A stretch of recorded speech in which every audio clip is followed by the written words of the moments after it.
আসসালামু আলাইকুম। আমার মাস্টার্সের এক্সাম চলতেছে, যে কারণে আসলে আমি পড়ালেখা, পরীক্ষা সব কিছু নিয়ে অনেক ব্যস্ত ছিলাম।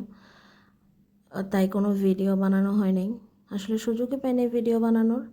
আর এই ভিডিওটা শ্যুট করছিলাম মনে হয় 24 তারিখ, তখন আমার পরীক্ষাও শুরু হয় নাই। 27 তারিখ আমার পরীক্ষা শুরু হয়েছে।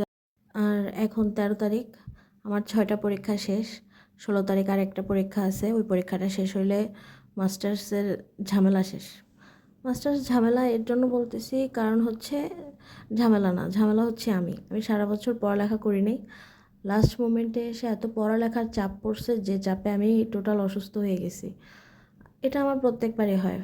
আমার অনার্সের ফাইনাল ইয়ারেও যখন পরীক্ষা দিছি, শেষ কয়েকদিন পড়ালেখার এত প্রেশার নিজের উপর নিছি যে আমার চোখে ইনফেকশন হয়ে গেছিলো।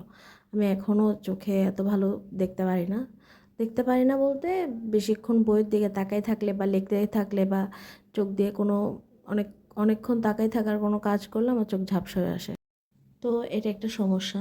পরীক্ষার হলে দেখা যায় যে অর্ধেক টাইম আমি খুব ভালো চোখে দেখে লিখতে পারি, বাকি টাইম আমার চোখ ঝাপসা হয়ে যায়, যে কারণে চশমা নিয়ে পরীক্ষার হলে যাই।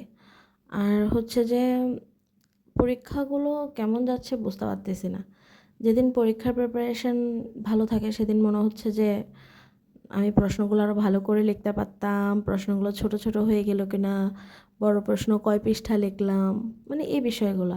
আর যেদিন পরীক্ষার প্রিপারেশন একটু খারাপ থাকে ওই দিন মনে হয় যে হ্যাঁ ঠিকঠাক পরীক্ষা দিছি। মানে পরীক্ষার প্রিপারেশন ভালো হইলেও সমস্যা, খারাপ হলেও সমস্যা। কমন পড়লেও সমস্যা হয়ে যায় যে যে প্রশ্নটা আমার কমন পড়ে ওইটা আমি এত পরিমাণ লিখতে থাকি বাকিগুলো লেখার সুযোগ হয় না।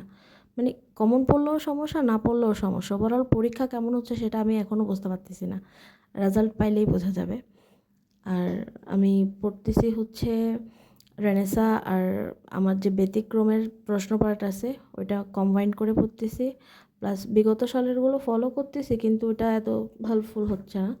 কারণ হচ্ছে আমি এসে মিলাই নাই যে কোথা থেকে প্রশ্ন আসছে বা কিছু। কিন্তু দেখা যাচ্ছে যে গত বছর যারা পরীক্ষা দিয়েছিল 2021 সালের, ওরা 2019 সাল থেকে অনেক কিছু কমন পাইছে, কিন্তু আমাদের ক্ষেত্রে এরকম এতটা হচ্ছে না। মোটামুটি পরীক্ষার প্রশ্ন হার্ড হচ্ছে। আর যেহেতু আমার সাবজেক্টটা হচ্ছে জুলজি, আমি এখন ফিশারিজ নিয়ে মাস্টার্স করতেছি, তো এখানে বানাই লেখার কোনো স্কোপ নেই। আমাকে প্রতিটা পয়েন্ট, প্রতিটা প্রশ্নের উত্তর, প্রতিটা উদাহরণ সব কিছু A to Z মুখস্থ করতে হচ্ছে। তো যে কারণে পরীক্ষার প্রেশারটা আরও একটু বেশি। আর হচ্ছে যে পরীক্ষা 2 দিন পর প্রিপারেশনের কম সময় পাওয়া যাচ্ছে, বা দেখা যাচ্ছে রিভিশন দেওয়ার টাইম হচ্ছে না। তাছাড়াও আমি শুধুমাত্র প্রথম পরীক্ষাটা হয়তো একটু সুস্থ শরীরে দিছি, বাকি পরীক্ষাগুলোর মধ্যে আমার এত পরিমাণ জ্বর, গলা ব্যথা, কাশি, মানে এত অসুস্থ ছিলাম যে আমি ভাবছি হয়তো আমি পরীক্ষাগুলো বাকি দিতে পারবো না। অনেক ওষুধ খাইছি, দেন গরম পানি খাইছি রেগুলারলি, যেখানে আমার গরম পানি খাওয়া একদমই পছন্দ না। তার মধ্যে পরীক্ষাগুলো যে দেয়া শেষ হয়েছে, আর একটা বাকি আছে, সেটাই অনেক। আর স্কুলেও তেমন একটা যাইতে পারি নাই, কারণ পরীক্ষা, আবার অসুস্থ ছিলাম। স্কুলে যদিও অ্যানুয়াল ফাংশন চলতেছিল, ভালো হয়েছে, আমার ক্লাস মিস হয় নাই, বাচ্চাদের পড়ালেখাগুলোর হ্যাম্পার হয় নাই। অনুষ্ঠানগুলোতে যাইতে পারি নাই, বাচ্চাদেরকে অনেক মিস করছি।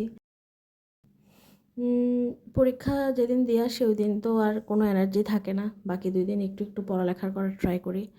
এখন পড়া হয়ই আমার রাতের দিকে।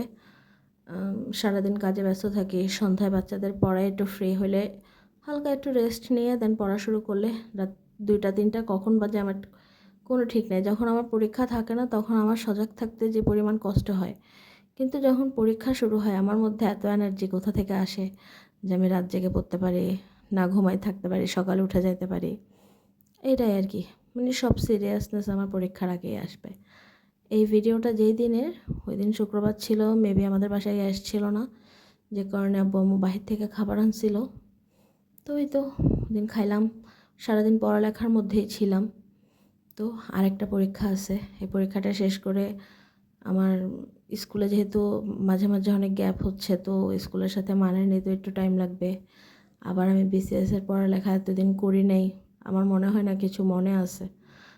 আবার হয়তো শূন্য থেকে সব কিছু শুরু করতে হবে। কী কী পড়ছে আমার মাথায় আসতেছে না বিসিএসের।